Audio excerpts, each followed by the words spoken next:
आजची सकाळ ना खूपच जास्त लवकर झाली होती, कारण पिल्लूने आम्हाला 5:30 वाजताच उठवून ठेवलेलं.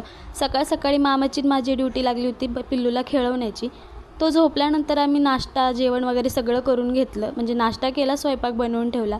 सकाळ सकाळी साहेब खूप जास्त वेळ झोपले होते, त्याच्यामुळं जार ठेवायची ड्युटी होती माझ्याकडे. तिथून पुढे आल्यानंतर आत्तू साड्या बघत होता आणि या दोघींना एक कॉलेज सोडून साड्यांचा काय वेड असतो या दोघींनाच माहिती.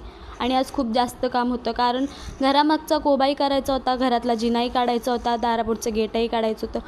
गेट काढलं ना की मग आम्ही जिना काढायला गेलो होतो. जिना काढताना ह्या दोघांना तर खूप जास्त टफ गेलं, कारण जिना ना घरातला गोल आहे आणि तो लवकर निघतच नव्हता. निघाल्यानंतर ना घराबाहेर काढताना त्या दोघांना खूप जास्त अवघड गेलं आणि त्यांच्या डोक्यालाही लागलं. त्याच्यामुळे जिना काढल्यानंतर ना घर खूप छान दिसत होतं, बहुतांश मोकळं दिसत होतं ते.